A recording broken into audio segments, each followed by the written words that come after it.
was talking. Would love to go back to you. Yeah. All right. So really simply, just to recap, I'm not using options flow necessarily to get into a trade for the most part, especially first thing in the morning. And my eye this morning was on Apple, Nvidia, and UPST. And so with Nvidia, I think we opened up around 297, 298. We floated there for the first few minutes. I didn't see anything come up on flow for those few. Then, of course, we broke 300. So I immediately took my 310 seed. Within, I would say, about a minute or two of taking that, the first order flow started to hit my screen. And so at 9:37, we saw the 310s and the 320s getting hit pretty hard. $200,000 to $300,000 in orders. So for me, that just gave me the confidence to say, okay, this seems like it's going to be a real breakout, not a fake out like we had the previous week. And then, from that moment, 9:37 till about 9:40, 310s and 315s and 320s and 325s just kept hitting the chain. And so for me, it's just like really good confidence to say, all right, I'm in the trade already. I've already taken my position. There's no reason to take any profit right off the bat. I'm not going to scalp it. I'll day trade it. So the flow really kept me into it. And, to be honest with you, I rode those contracts, and Gav and I were on a Spaces this morning, and I was basically calling out, yep, 30%, 40%, 70%, 100%, 125%, and all throughout that time, the changes kept getting hit, the 310s, the 320s, the 310s, the 320s. And so again, I'm just using my technical analysis as my main driver of where am I going to get out of this trade, but also watching the flow as a countermeasure to say, is everything still looking as good as the chart looks? And a lot of these orders that were coming in, they were getting above ask. So they're rushing to get into these trades. And then, of course, just watching, all the order flow, like after around 10:15, was mostly into 315s and 320s. So that was telling me that we're likely going to continue to go higher. And I would say the majority of them were for this week. There were some that went out to next week. So I'm always, looking at that as well. And, I basically called top on it. I said, we're probably going to hit either 310 or very near to 310. We hit, I think, 309.84. That's where I started to kind of scale out of the majority of my position. And then at the end of the day, I did roll up with some profit into the 320s. So, for me, that's basically how I'm going to use order flow. Do I look at some unusual activity? Sure, but I'm not, my system never changes relative to what I'm seeing in the flow. It only confirms, am I seeing what I'm seeing, and is everybody else seeing the same thing? And it'll also give me, a little inkling as to, should I start taking profit sooner? Can I hold this trade longer? Should I roll up? How much should I roll up on? I mean, that's basically what I'm using, the order flow as an edge for me. And like I said, it doesn't matter what platform you use. There's many out there. The key is using the platform that suits your trading style to your advantage. The way I trade and the way Juicy trades, and Vegas and Blake and Matt and Andrew, we all trade very differently, but it's the funny thing is we're all seeing very similar data. It's how we interpret that data and how we use it that defines us as traders. So yeah, I mean, that's just 2-3 minutes on how I use options order flow. Yeah, that's really good stuff, Danny. And we were on that call together. I do remember watching that come in this morning. Getting the alert. Different platforms will alert you. Typically, when they see something, I don't remember exactly. Let me see. That one on Nvidia. I don't remember exactly why it necessarily alerted. I see it at 9:39. Yeah. Yeah, I see the one at 9:39. It looks like the reason it did it was after market open, there was a large accumulation of specific option contracts in a particular stock. Yeah, I mean, it was just basically like a minimum dollar threshold was met. I think is probably what we both saw there. Vegas? Yes, I wanted to just add some additional commentary to some of the great strategies being mentioned on how we're all using the options flow.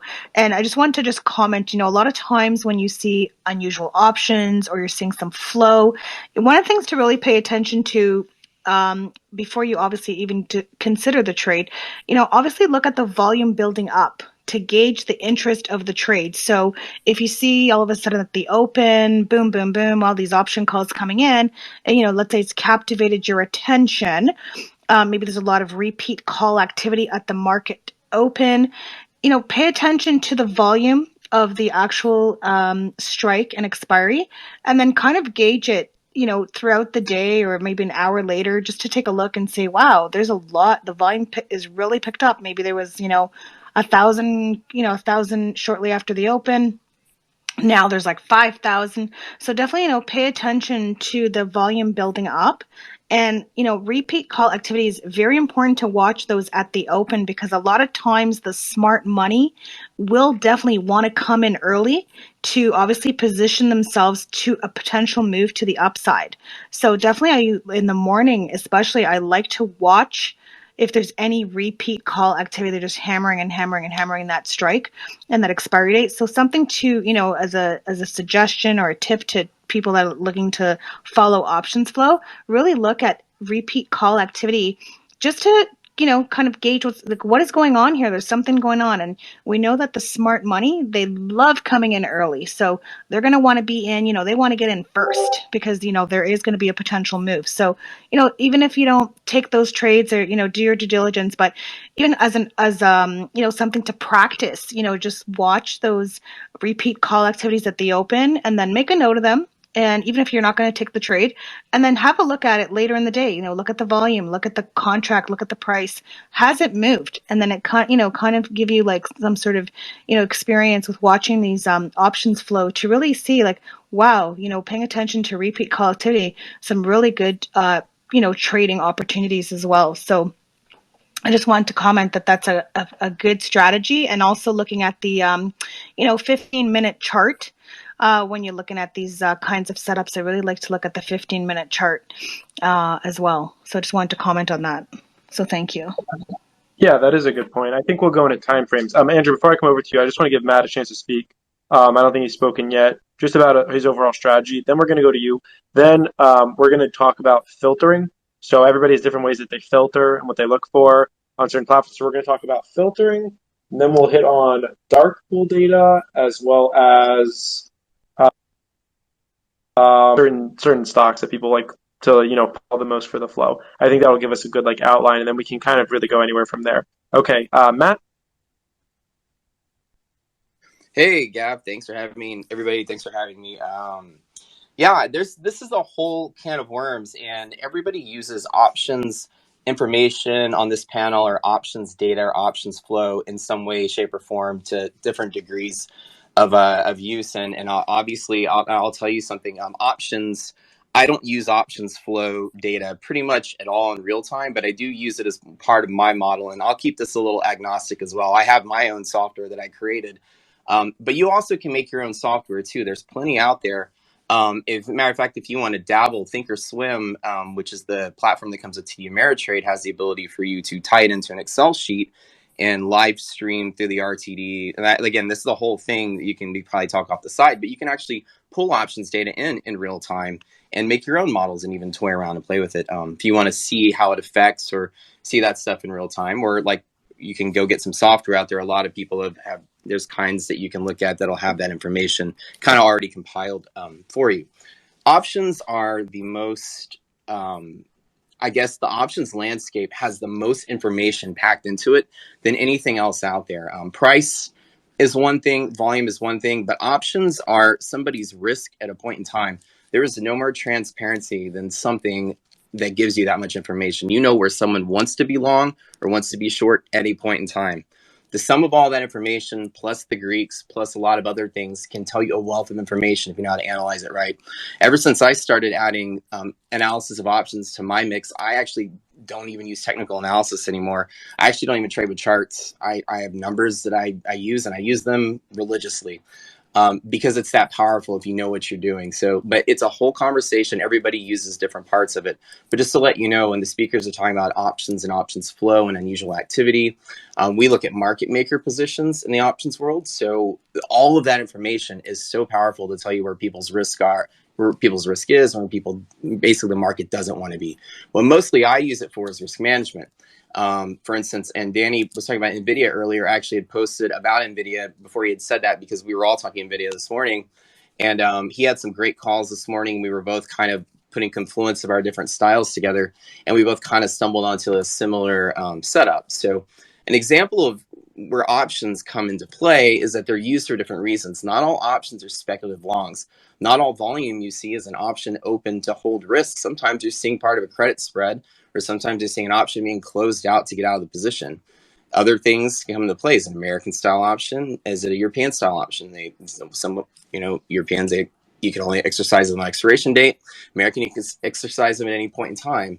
So if that option is exercised, is there any risks still there? So you have to remember that when you're looking at this information, you have to there's a lot more under the hood, and it takes a whole lot of talking about all the different parts to kind of really get something from it. What I'm using, I'll tell you guys a tip, right? So when the market rallies really fast, like it does today on the open, it's very illiquid to the sell side. There's not a lot of people trying to sell into this, right? To open new shorts. So a lot of people that are longing a market maker, for instance, the liquidity providers are selling, say, for instance, NVIDIA. They're selling or shorting NVIDIA shares to the general public. But they don't want to take a risk-on position of being short against a rally, so they're going to short and buy calls to go with it. The combination of that properly delta weighted, the market maker can take a zero risk position and get paid by the exchange just to provide liquidity. So the majority of the options that do show up and they're present are actually part of market maker positions that are just there to offset risk they have to take to give orders to the market. And so, like, for instance, the market on close orders, the market on open orders, they get to the opening and closing prints of the day where a stock gaps up or down. Those trades, a dealer, if they can't find someone to take the other side of all those shares, they have to take it. So they will go on the opposite side to get an option to ensure they can get out of that trade by buying the option from another market maker. So those options that appear, like Vegas was saying at the beginning of the day, a lot of those options, market makers or somebody scrambling because they know there's a big move, or they're scrambling because they had to take that risk to some big buyer and they don't want to be short in a rally. So when you're looking at that, you can kind of see where the real market risk is by seeing where the dealers are positioning their options. They'll show you where the other bulls and bears really are buying against them when the market's so liquid and they couldn't find the other side of the trade. And all information is packed in options. I mean, if you know where to look, you can see that. And, like I said, you can dabble yourself. You can write your own tool. I wrote my own. There's people out there who wrote their own. It's such a powerful piece of information that I almost exclusively use it for my strategy. So keeping a high level from there. Awesome. Thanks, Matt. Yeah, I've seen how you kind of work it in and use that to create levels and pivot points. It's great. There's so many different ways to use the option flow data that we've already heard from people. Some people use it for finding trades. Some use it for confirmation. Some use it to find their pivot points. Really, it's whatever works best for you at the end of the day. But again, it's just having more data. The reason why all these hedge funds and so many different larger institutional firms are successful is because they have incredible quantities of data and they have people that can analyze it. And the more we can access, you don't have to take in every little piece, but it sure can't hurt to have access to it. And we're going to talk about filtering in a second. Absolutely. I'll just to go with that, to finalize, when I brought up NVIDIA a second ago, as Gav has said, there's people use it for different things to pivot. For me, it's mostly risk management, right? And for instance, I use monthly options. It's a great way for you to understand where large positions are. This is a tip. Large institutional positions that hold quarters at a time, right, to capture dividend, or they want to hold for a year for tax reasons, a year plus, whatever the case may be. The institution back in the day, they would buy monthly options. This is before weeklies were even invented, right? So, and when weeklies came about, monthlies still were kind of the institutional go-to. And so you'll see a lot about the bigger, smarter money by just simply looking at monthlies. And so, like, for instance, with NVIDIA today, NVIDIA had a breakout target. I can go look at the options flow or the options information around the monthly in January, and I can see that there's some really, and I shared this with the Twitter space. So I use it as a risk management tool. For instance, if I was long NVIDIA, I had my breakout target, or my breakout today, and then it moves. Well, how far does it move? Well, on the monthly side, my model found some put risk on 330 and 320, which shows me there's a very solid bear on the other side of that trade of that market maker. So I would use that as like where the trade won't go. So if I'm long, maybe as a day trade, that's my exit. Or if I wanted to buy like sometime maybe like calls on a breakout, well, I know it has to break through that, or I know it's going to hit that and stay for a while and maybe burn up some theta. So you can use that information based on what kind of trading you're doing around it as well. So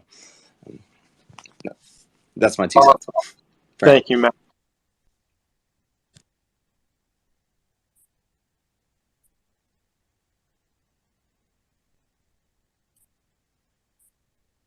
I think that Gav may have dropped off right there. Was he back? Gosh, yeah, I thought it. Am I not still here? He's back. Hey, he's back. We hear you. Like Yeah. he never left. Yeah. I think his Airbnb's possessed. I don't think it's, I definitely think it's just spaces. Yeah, I was just going over to you, Andrew. Yeah, so now that we've gone over sort of like the high level of how we're using this data, like you can see everyone on the panel is using it very differently. And one of the specific ways that I use it, because like if you're using, like say if you don't have a system nailed down and you try to use options order flow, it can be very overwhelming for you. So like one thing that I do is I try to look for the flow at turning points. So for instance, like if a company, say if it's not really trending, let's say if it's in like a neutral trend, or let's say the stock is kind of consolidating, the stock isn't really showing its hand. You don't know if it's bullish or bearish. And then let's say, I'm always at my desk early. I'm looking at all the news that's coming out throughout the day. Let's say it's like, I don't know, like Cloudflare, whichever stock you want to put there. Let's say it's Apple and a bullish news catalyst comes out in the morning. We can't really look at the chart and see like, okay, which way is this going? Like you don't really have confirmation of a trend. So one setup that I love to use the options flow for is if there's a news catalyst that comes out, usually within the first couple minutes of trading, let's say it's Apple again, if I see that news catalyst and I'm like, okay, this is on my watch list, I think this stock could really be in play today. And then I see within the first 5 minutes just huge size come into that stock via options, that'll give me an indication of, okay, this stock is really in play. I'm going to go ahead and attack it. Hi. And I think somebody's off mute. Yeah, But Matt. yeah, so it's very important for those turning points. Also, when the market is like on a downturn and the S&P 500 is dropping, pretty much what you'll always see is the flow is generally moving in the direction of the market. Another thing that I like to do is see like today, for instance, like all the flows pretty much coming in bullish as the market, hits new highs. One thing I love doing is like, for instance, when the market was trading towards the lows, a couple of weeks ago, I'll see just massive put orders coming down. And when I see everyone, I call it everyone's buying panic puts. And panic puts are basically like if a stock is down like 20% and now you're buying puts on it, like you're pretty much not in a good spot. And it's probably a sign that people are kind of like, in a bad situation with their portfolio or their fund. So when I see those like panic puts being purchased and I see the stock is not making any downward progress, that for me is like a contrarian indicator, because I think what's super important is a lot of people that pick up this options order flow, they're going to pick it up and immediately what they're going to do is they're going to say, oh, they're buying calls on this stock. I'm going to go ahead and buy the same call option that they bought. And one of the ways I think that could not really be the best strategy is if the stock's already in a clear trend. Like if the stock is already up, say it's like the 5th day in a row the stock is up, and you see calls going up for that stock, it's not really like giving you any new information. It's really just players continuing to pile into that move. And I've seen time and time again at the highs of any stock. It's like I remember this was like the highs of Peloton. QS made a crazy high in 2020. At the highs of these stocks, you'll always see a ton of call buyers. So it's important to know it's not always like a golden ticket. A lot of these players, they're actually incorrect. And you can actually see how a lot of these players, they're doing the exact wrong thing at the wrong time. So it's very, it's very nuanced, and a lot of times you can actually use them as a contrarian indicator, and I find it best to use it when there's no clear trend defined yet.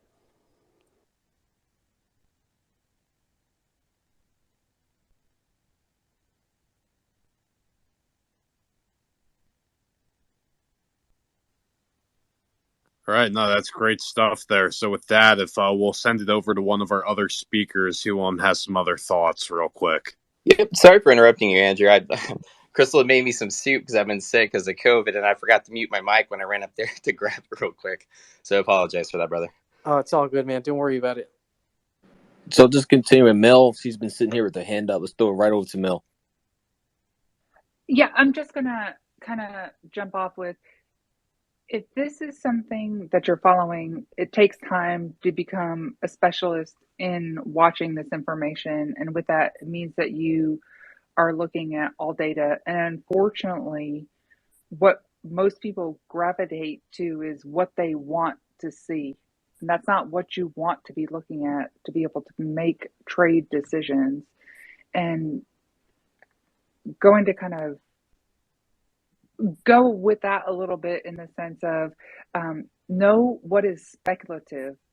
When you were looking at weekly positioning, that's weeklies, right? Shorter dated. You don't have a lot of time on that. If you were following money flow, or what you think is money flow, and it's 10,000, 12,000, 15,000, that's not money flow. That is spec flow. And so you don't even really conceptually understand true options positioning or options flow. It is speculative. And more often than not, I can guarantee that you're following something that's not showing you when they're getting out. And so that can be pumped up, but quickly dumped. And if you don't have options flow that's showing you when they're exiting that position, you're on the wrong side of the trade, and you're sitting there going, well, Monday they pumped this up and that was everything they were looking to get into. But in the same day, you missed that they went bid side and closed out all those positions, pumped it up, got all retail in, and exited. Be careful. Make sure that you're seeing all sides of the trade. If they're coming into a position, you want to know when they're getting out. That's just as important. Also, I think it's worth mentioning, writing, which most people don't even look at or don't even understand from a perspective of watching options flow. And that was something I mentioned this morning on our app with Rivian. They were writing puts into this week's 104 puts. They were writing those. They were collecting premium. They went below the bid. And most don't even understand what that means to know that that's bullish positioning occurring before they even come in call side. And that was a really nice trade. If you caught that earlier, because they came in, that was at Central Time, 10:14. They started to write the 104 puts, which were in the money, which means they wanted to collect that premium. The last thing that you want to be doing is following any of that put position. But you had a good ramp up and kind of a behind the curtain positioning going into that before you went call side. And Rivian had a really good day, it takes a little bit. But what I, more than anything right now, while I have a little bit of time on the mic, is I don't want people to use options flow to tell them what you want to see. Don't do it that way. And if it's smaller money flow, 10,000, 14,000, skip that shit. Look at your technicals, let your chart tell you what to do. But that is bubblegum. When you're looking at Apple or Nvidia or anything like that, there is nothing in that kind of flow that is going to tell you any kind of institutional positioning, because Juicy can do that, Wolf can do that, Pup of Wall Street, Vegas, Andrew, who else do I have on the mic right now? Any of y'all can come through and put that kind of positioning on that have a bigger account. That's not institutional money flow. That's not what you're looking for, and you're looking for the wrong thing. Yeah, I think those are really good points there, Mel. It definitely has to be a certain size in order to really stand out, and that's why it's great to have the filtering. So let's go to filtering. Juicy, I want to throw it back to you, and then in case I pop around, feel free to distribute it. Appreciate you hosting. How do you filter your flow? What are you specifically looking for? And then we could pop it around from there. So I have different layers of filtering. And again, I just want to highlight what a lot of people are saying. Like when we start talking about these higher level concepts, there are a lot of newer traders that are new to the game, and they hear like they hear options. Let me get in a trade. You still need a plan. You still need a trigger. The flow is nothing more than confirmation of your plan and validation of the market. Now, for me, I have different levels of it.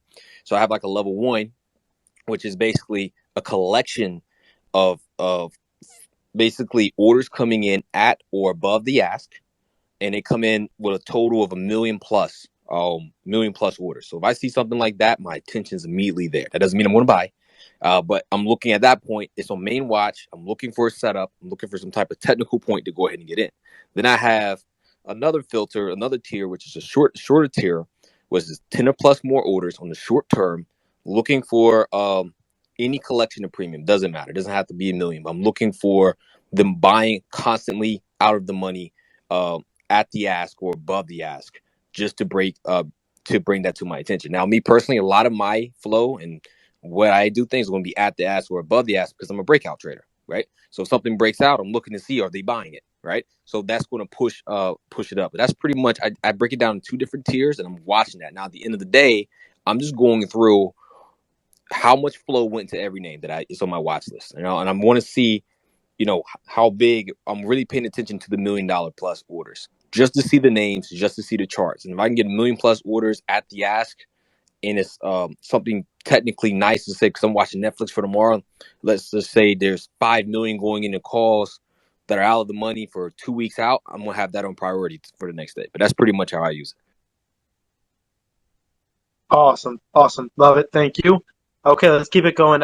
Stock market news, I saw you popped in. Is there anything you want to add, or are you just chilling?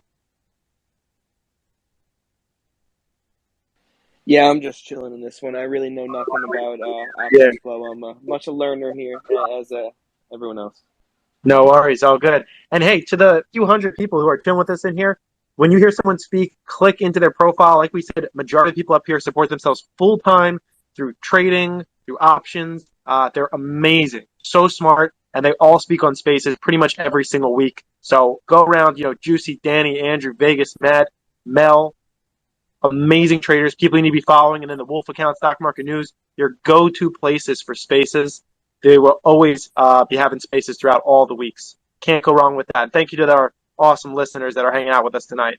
Okay, let's pop around. Vegas, how do you filter your flow in order to maximize it? Well, one of the things I like to do is I always like to look at unusual activity. So I definitely like to look at that. I also pay attention, to the money flow. I know Mel was talking earlier, and we love the dark pool so much. So a lot of times when I see dark pool activity, and I can actually track it, even if it's for a 2-week period, because the move's not necessarily going to happen right away when you see dark pool activity. It takes time, but I have alerts all set, and then I start watching to see if there's any kind of options flow, and then from there, I'm able to take a look and say, okay, this one's looking good for a swing, because I love momentum plays too. So if I see like a potential breakout, I'll definitely sort them. And I will actually also, interestingly, I like to help small accounts. And sometimes going out of the money doesn't always work. Like in the money is better, but out of the money, sometimes if you have time on your side and you're expecting a nice move, you can actually find some very interesting, aggressive out of the money option trades. I really look for a lot of aggression. I look for unusual volume. And I also like to look at repeat call activity. So that's what I like to sort, because sometimes with these repeat calls, I mean, there's so many great stocks in the market that are available to trade, but you're not going to catch every single one. And I did mention one earlier tonight that is on my watch list, this SIMO. And then I also noticed another one called EXTR, which is called Extreme Networks. And that's like $16. I have actually never traded that even myself, even on an options perspective or even on a commons perspective. But I did see very unusual option activity on this one, especially towards the close. There was a sweeper coming in. There was a couple sweepers earlier in the day, and these are they look like they're buying in the money, but they're targeting like February 2022 calls, and very cheap as well, like $1.70. So to get like almost 2 months out of this for an in the money call, I thought, wow, that's an interesting one. But then I took it a step further. I went and looked at, do you see any dark pool flow? But there wasn't any dark pool on this one. But I did obviously go look at the weekly chart, and that weekly chart is screaming, so, take me for a trade. So I do like the weekly chart in terms of, pocket pivot, 52-week high. It's been gapping up. So definitely looking, the market's looking probably for a continuation on here. So that's kind of how I like to try to sort things out, because sometimes with sorting unusual options or repeat options, I'm going to hopefully try to catch things that are, poised for a move, but that also hasn't had the move just yet. So that's, how I like to try to sort them. Thank you, Vegas. Appreciate the outline there. That's awesome stuff. Yeah, definitely. For anyone that's using one of these services, you'll get hit with a lot of data. So sometimes you want to, look at a specific stock. There's some that have filters where you can search for unusual activity. So you can look for things like when there's much more volume than open interest. You can search for really large amounts, maybe greater than $500,000. You can search for short-term dates, right? Maybe they're buying weeklies or monthlies. These are all different opportunities, and people will create kind of combo filters. You can look for, what they call like bullish repetitive. So sometimes they don't all just buy in one set, right? So you'll see $50,000, then 60, then another 50, then 60, but it all comes in within like a minute or two, and it's all on the same strike, all on the same date. You can kind of put the picture together, how you're going to use it on there. Okay, Danny, popping back over to you. How do you filter yours to maximize it? Yeah, absolutely. So, if you guys in the audience and on the panel here know me, I'm a less is more kind of trader. So that's exactly how I filter my order flow. Less is more. I'm not necessarily looking for, names that I don't trade, names that I don't know. I basically filter based on the 25 to 30 names that I regularly trade. I'm only looking at that flow. I don't filter by size the first 15, maybe 15 to 20 minutes of the day, because I just want to see the raw data that's coming in. I want to see what the flow is looking like.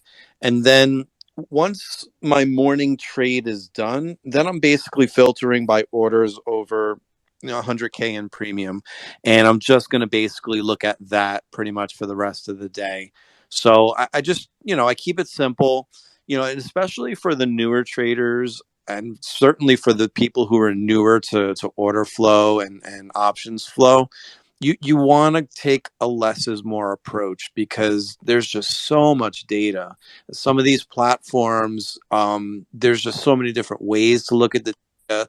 There's alerts flying at you, and it could be really overwhelming and confusing, even more than trading already is. And so, what I suggest, and this is just for me, from my perspective and what I do, I come into each day with probably 4 to 6 solid trade plans, of which maybe only 1 or 2 are actionable. And like, for instance, today I had like 4 or 5 trade plans, and 2 of them were pretty actionable, but I only focused on one because of the breadth of the move. I knew, based on the order flow and based on the technical setup, that that's the trade I'm going with. That's the trade I'm going to tackle. Crushed the trade, got in at the bottom, got out at the top. It doesn't always happen that way, but for me, I like to be focused, very, very focused. And so, you know, again, like you can do what you want, but if you're just starting out, what I would suggest, like anything else in life, right? You start off small and you scale your way up. So pick a few names that you've already charted out that you think look pretty good going into the next day. And if you're using one of these order flow tools, then just filter for those names and just look at the raw data and then take it from there. And then once you're really well versed in how to read that flow, then add a couple of more names and start figuring out where your capacity is, you know, where your threshold to look at data is, and then stop there and stay there for a while until you feel like you can add a little more.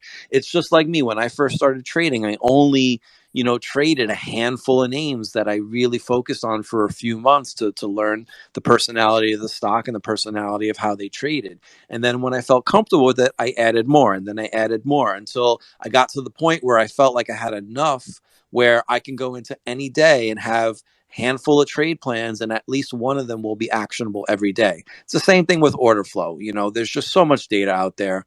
And like Mel was talking about, you don't want to really focus on the small numbers, you know, the 25K sweeps, the 30K sweeps. You want to really look at those big sweep orders, but also be, you know, understand that, you know, your mega caps, your Teslas and Apples of the world, they're just going to have you know, a crap ton of flow all day. So in filtering for those larger orders, you get a little more perspective on what's actually going on under the hood. But for me, again, it all just it ties back to the chart itself. If the chart isn't actionable, then there's really no sense in looking at the order flow. I mean, sure, the order flow can tell you maybe what might be about to happen, but I would never enter a trade just surely on order flow. I want confirmation across the board. Love it. Thanks, Danny. Let's get some specific examples in here. So, Mel, could you give us maybe a couple of examples from today, or I guess end of last week, but if you have any from today that you saw something and you were like, okay, this means X, and then you kind of reacted accordingly?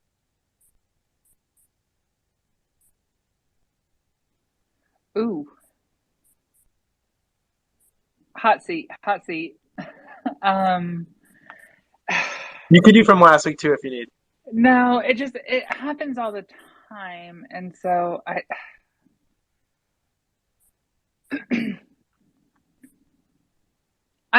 I this is my level. This is what I do every day. I sit in front of the order flow and dark pool activity, and so I have that comfort level, and that's not where everybody's at, and that's okay. That's not where everybody else is supposed to be at, and that's what I try to help with, and why I try to share some stuff that may be unusual. So, you know, for example, we talked about this earlier, TQQQQQ. That's not something that everybody's always looking at, especially because it is an ETF. We had larger dark pool activity, we've had options flow, and we've had a hell of a fucking move, a hell of a move, you know, come through. Is this the time to buy right now? That's not what I'm trying to say at all. Um, I don't think your risk reward is here at all. Um,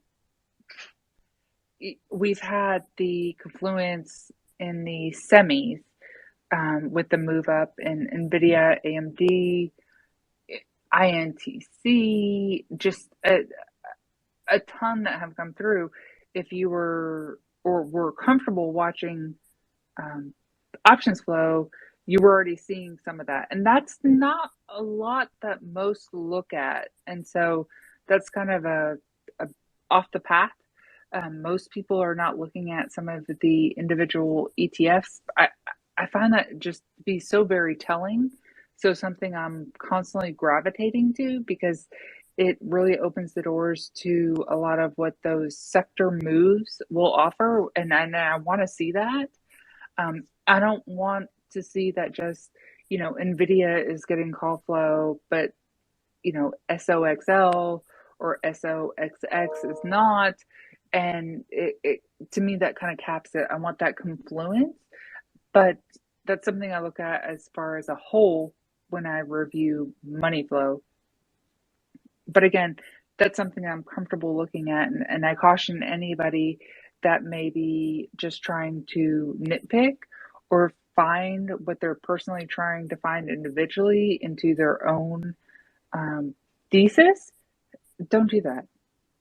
Don't do that. That's not going to help you with anything.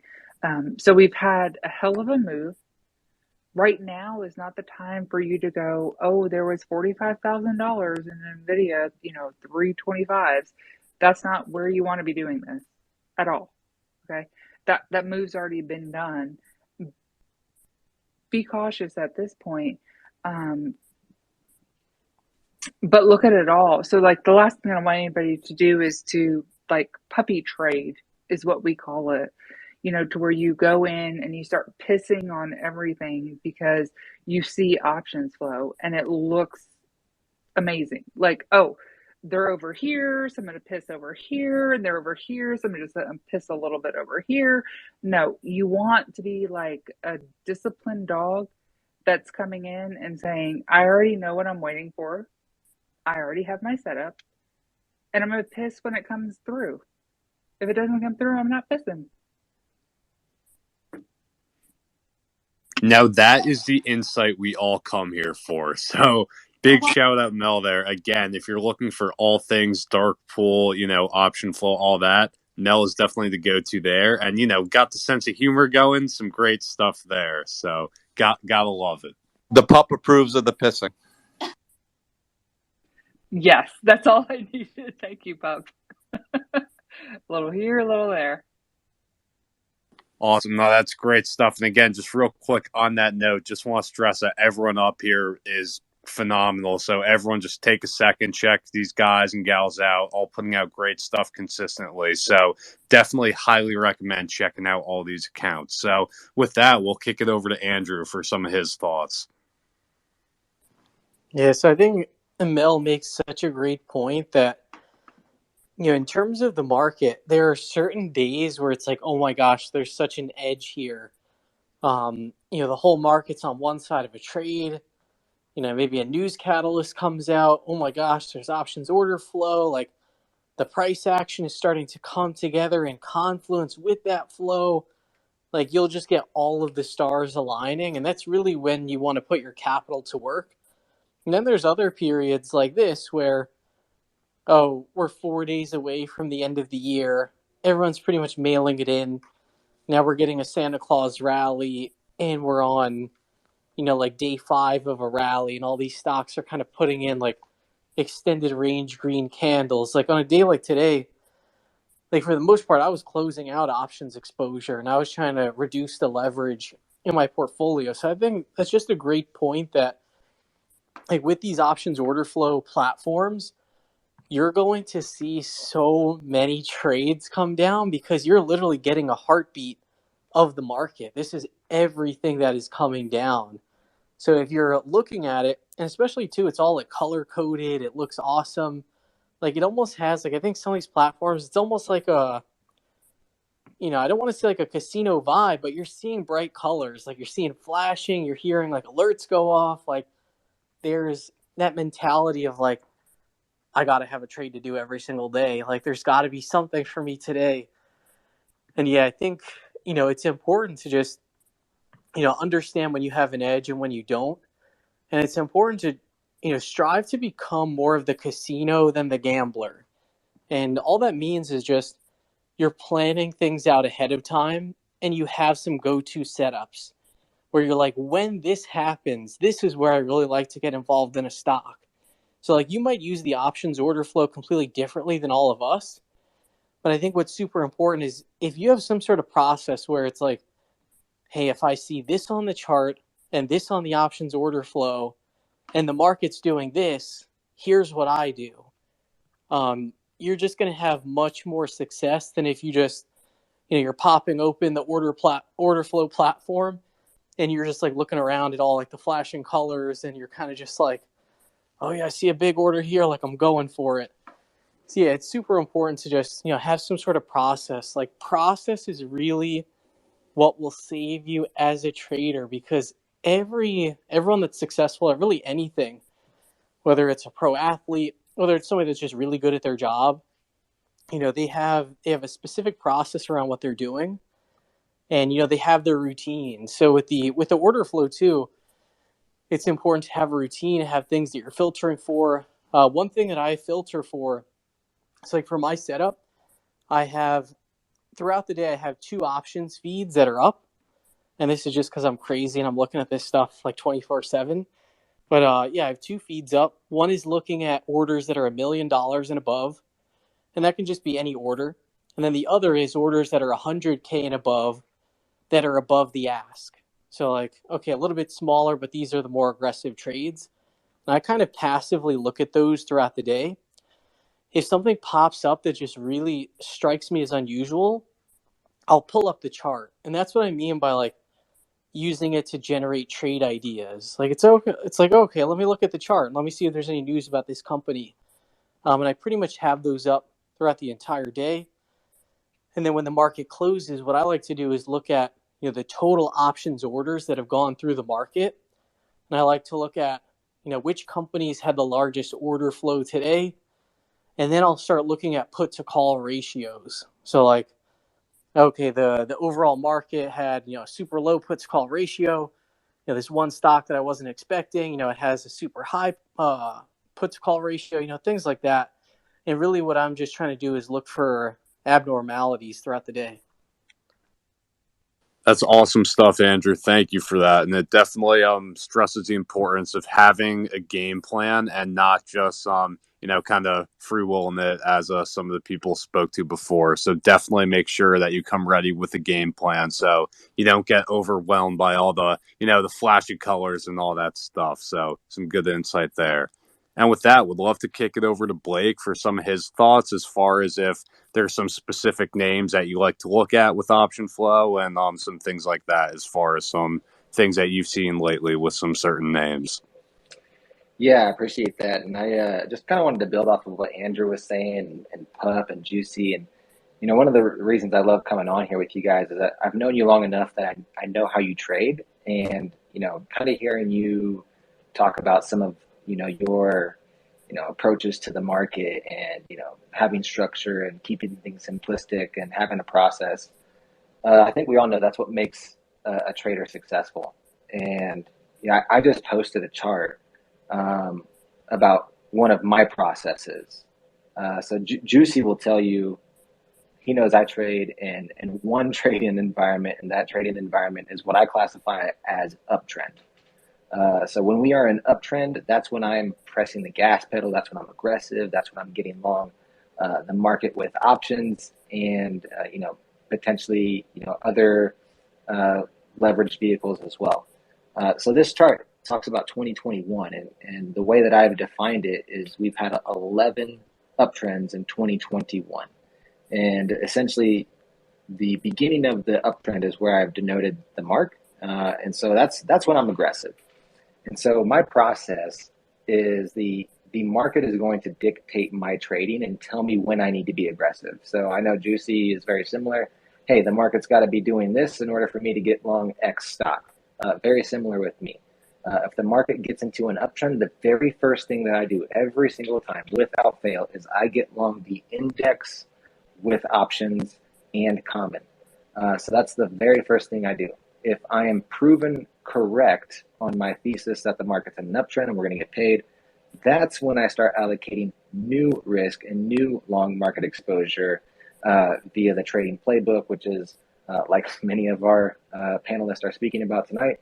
It's just a collection of 2 to 3 trade setups for that day that might be actionable. If it triggers, you have that option to take that trade. So when I'm scanning, when I'm going through my filter, the options that I'm looking for are going to fit my trading time horizon and what my objective is out of that trade. So I'm a swing trader, so that may mean many things to many different traders. A lot of people think swing trading is on a 15-minute chart. It might be for you. For me, it's not. I'm primarily looking at a 4-hour and a daily time frame when I'm looking at my options. Now, when I'm getting to the nitty-gritty where I'm going to find my entry, I might get a little more granular on a 5 or a 15-minute chart just to try to make sure I'm getting the best possible entry. But those options are going to be dated with enough time to allow my swing to work. So typically I'm looking for the front month. So the front month is the month ahead of what we're on right now. So right now it'd be January, and it's typically the third Friday of each month. So I'll just make it simple. Hey, I'm looking at the January contracts. I'm looking in the money with my contracts. And the reason that I look in the money is because options are broken down with their value of intrinsic and extrinsic value. Intrinsic value means that you're simply buying an option that already has built-in value, meaning if you're buying the 100 call and the stock is trading at 105, you have $5 in the money of intrinsic value. The extrinsic value is essentially the time value of that option.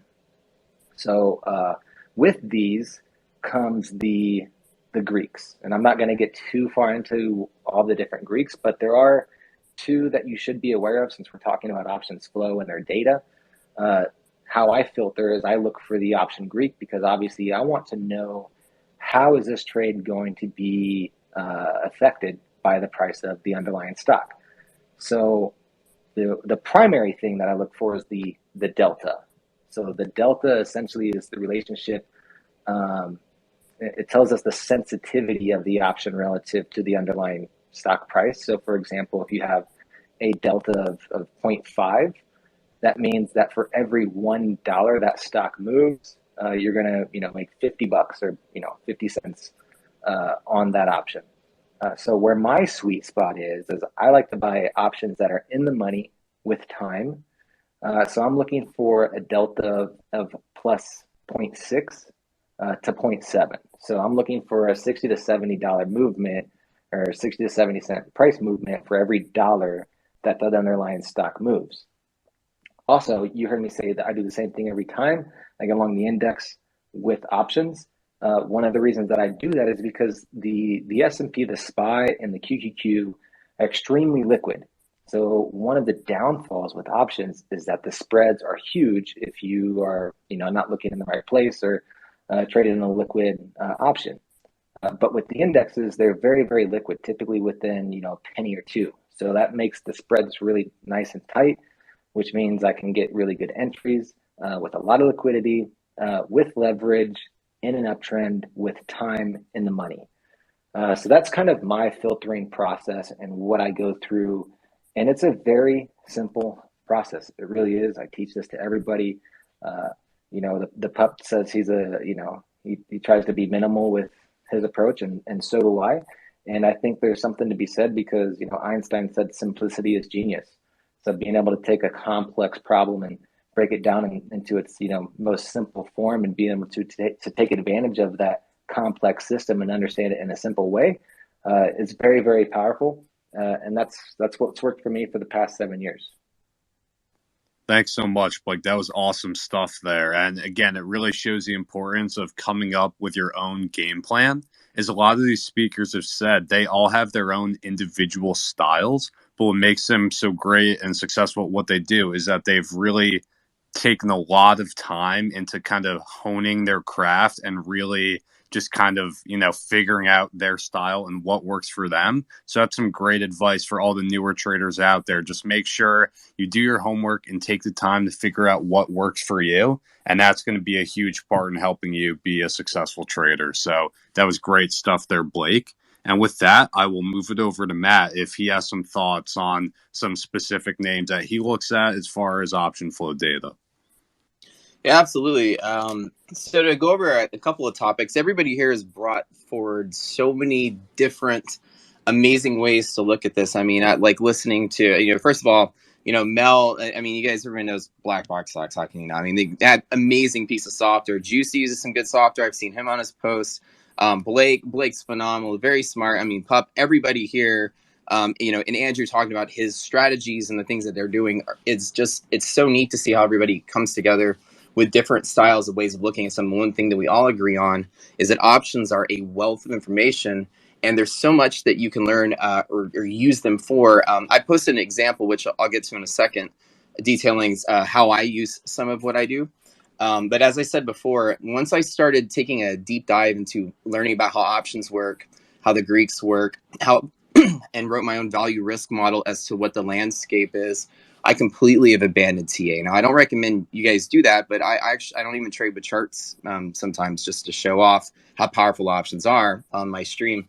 And the reason for that is to kind of just show people that there's a whole wealth of things they don't understand or know, and that it's always worth going out there and learn from all of these people, and all these people, especially here, that have software that they use, that are willing to walk you through and train you on it. I mean, I would highly recommend it. So what I have is I have a playbook, right? And a playbook, all it does is it looks at the landscape around the options. To give me an example, right? You get a print, $100 million worth of some call at some strike and some date. And you look at that at that time, or you look at it 3 days in the future, that option may or may not have any risk on it. It depends on what the Greeks were, when it was bought, and the conditions of who bought it, and was that a risk on position or was that a risk neutralizing position. There's a lot of stuff that goes with what that data actually means. So as I think it was Andrew that was saying, if you're not careful, it's almost like a casino. There's ticking lights, and it's almost like information overload that it can work to your detriment. So filtering and understanding what is necessary for your position, or what you're trying to do as far as trading goes, is very important. And so some of those who, those of us, especially here, who trade full time, or some that have pioneered their own style, it's come through a lot of filtering to find out what is and isn't important. And you might take that same journey, or you might, take one of these speakers as a mentor and learn what they know and teach you about, to find out how you can use that kind of information to kind of dive in and filter. And of course, it has to match to what your style of trading is. Now, my style of trading is I kind of do a little bit of everything: investing, swing trading. But what I normally am known for is day trading futures. I'm in a position, I'm out of position within the day, and I trade index products mostly only. As a matter of fact, when I trade S&P futures, I get 100% of my information from SPY options. I don't even look at the futures chart, and I just look at SPY options and I trade futures around them. There's a whole reason for that, but it goes along with saying that I found my niche and what works with me, and others have done, found what works with them. I have a playbook. I look at the landscape. I know what kind of orders matter and what kind of orders don't matter. I know, which calls may or may not have any risk or value to them, which do. I can post the landscape up. I can look for where the sum of all pressures will be, delta hedging, gamma hedging, and other things. And I just, as I think it was Blake that just said, I only like to long the market. I only look for longs. I rarely look for shorts. And that is a key thing that a lot of these people, I will tell you, and it's not because the market's been bullish and I've got some bias for a couple of years of bullishness. When the market's selling off, even a bear market, 1 or 2 out of 5 days are red and the other 3 are green, even in a crashing market. Long trades are less volatile. Long trades are easier to manage. Your entries don't have to be as precise. You don't have bigger drawdowns. You have smaller drawdowns, and the market tightens up. As a matter of fact, I use options in the VXX, which is an ETF for the VIX. The options there tell me if the VIX is expanding or contracting. If the VIX is getting bigger, then the swings are expected to get bigger. Probability of the thin market crashing out is higher. So I like to see the VIX in decay. Options will tell me that information. The market's nice and tight. So now I'll start looking for some good longs. Filter out the stocks for which stocks are on the bull side of pressure or bear side of the pressure if you're trying to short. So for me, it's bull. I look for bullish trades, long trades. I look for ones that are getting a little boost from gamma and delta hedging, and I look for that VIX to be in decay. You line all that stuff up. I mean, it's just sorting out what dip buying is versus what a crash could be. Market falls, and you see that pressure wave continue to push it up because it's the sum of all that risk and those options that are lifting the market forward. So I like that Blake said that, because you'll notice a lot of pro traders will also say that nobody likes to short the market, and people along the market don't like to sell. And when the market keeps going up like this, one of the poisons is to doubt what you see, to say it's gone up, it must come down. But options can tell you otherwise. Every day they can tell you it's going to go up and up and up and up, and it can go up for 50 more days against what you think it will do. But options will always tell you the truth. They'll tell you someone's risk at a point in time. You cannot ignore that. So I'd say learn from a lot of these people, and a lot of these, especially the ones that have software, obviously, Mel, great resource. Her and I had a talk the other day just in the middle of the market, and just the back and forth. It was amazing. I learned so much in those 5 minutes that I had like in weeks before. I mean, it was so cool seeing just, this is a QQQ print she talked. I think it was like 392 came out of nowhere. And then we were talking about it, and all of a sudden, market just went right up to it, and it was confluence with something I was looking at, and it was so great to see, how those different layers are actually affecting the market. So, long story short, I look at options. I have an example I'll share really quick. I don't want to take too much time. I have Yeah, a we do have to wrap up. So I would say just yeah. maybe like 30 more seconds because Okay. Juicy actually has an 8 p.m. Yep. Let me. Yeah. So I basically just skip the example. I'll probably just talk about it tomorrow on the stream. But yeah, so that's all I have. So, Juicy, take it away. Awesome. Thanks, man. Yeah, we're going to run around and just do like 20 to 30 seconds. Everyone, please do be mindful of the time because we do have to wrap this up in a few minutes. But Tanny, would you like to go first with any closing thoughts? Sorry about that. Yep. Yeah, listen, like I said, just keep it simple. It's just keep it simple. If whenever you're learning something new, keep it simple. I mean, it's the only way to really approach it, especially something as complex as options, right? It's super complex. Like with stocks, you just got to get your entry right. With options, you got to get so many other things right. And, if you don't keep it simple, if you overcomplicate things, it's just going to mess up all your trading. So, I always get people asking me, hey, can I trade options? Can I trade options? Should I trade options? And I always say, do you have a repeatable system? Can you, effectively trade day after day consistently?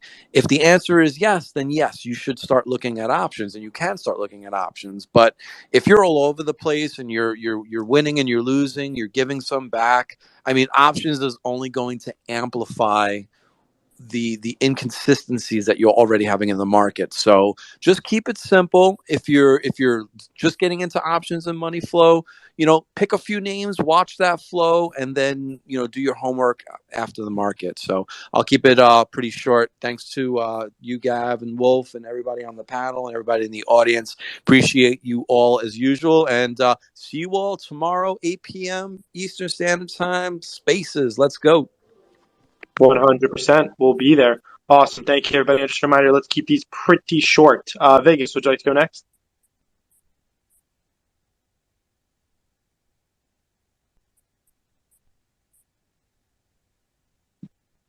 I just saw her react. Sorry, the Oh, the microphone wouldn't come off. Sorry, it's Twitter space. Um, yeah.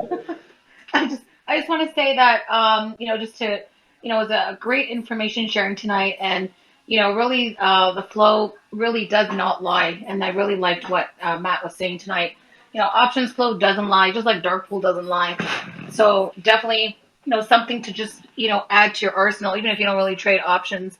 It's good to watch the flow because sometimes it will tell you the action that could be coming in the actual comments. So definitely something to keep an eye on, and I really appreciate a lot of the comments that you guys shared tonight because it really does reinforce the fact that the option flow is almost like a sneak peek, in my opinion, of what's to come in the market. So, keep that as a potential tip and, take advantage of it.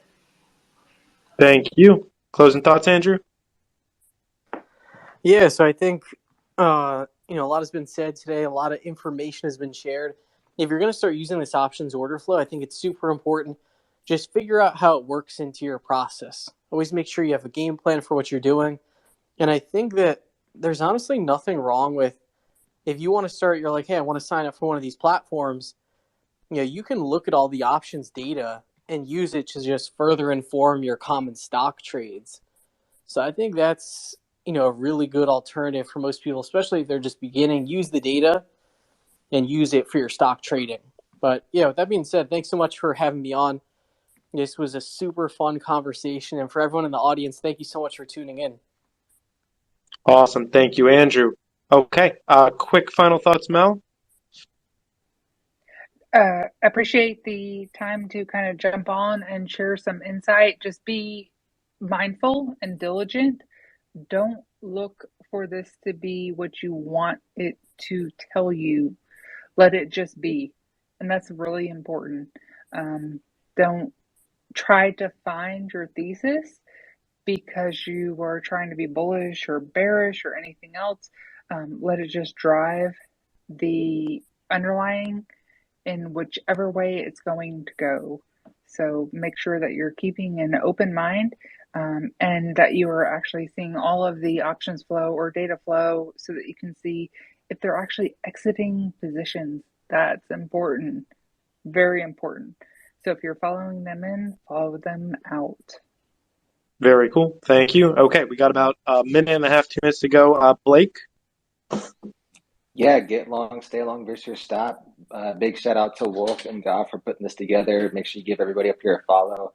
Also, make sure if you haven't already, send Gav or Wolf your email. It'll get you on their list, let you know when all their spaces are. It's amazing. And yeah, we'll see you guys later this week. Take care.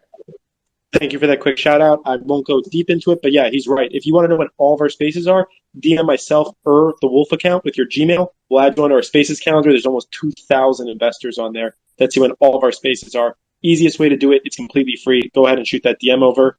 Okay, let's go. Joey, did you want to throw any words in there? Yeah, just want to echo on what everyone else is saying super quick. Thanks so much. We hope you all found it very informative. It's been a really great space. So again, give everyone up here a follow. Juicy, Stock Market News, The Pup, Mel, Vegas, Gav, Andrew, Matt, Blake. They're putting out awesome stuff all the time. So be sure to check it out. We appreciate all you guys. Definitely. Matt, did you have 10, 20 seconds you want to add there? Yes, sir. And like I said, everyone, we can't appreciate.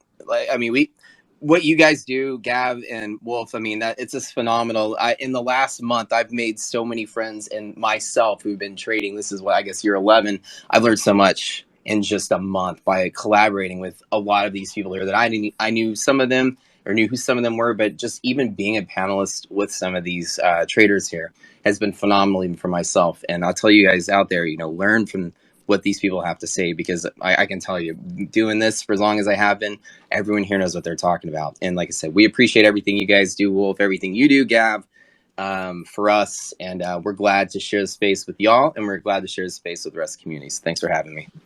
Awesome stuff, Matt. Thank you. And last but certainly not least, kick it over to Juicy if you have any real quick closing thoughts, and then we'll wrap it up here. No, I just want to say, go ahead and follow all these speakers, guys. I'm telling you, you can, we live in an age where FinTwit and YouTube is more informational than college. It sounds crazy, but you can literally follow some people, hop in a couple spaces, and learn a wealth of information. So do yourself a favor, follow everybody here.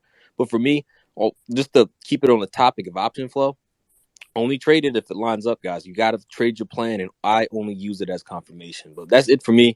I'm out of here, guys. Be easy, everybody. Take care, Have a brother. great night, everyone.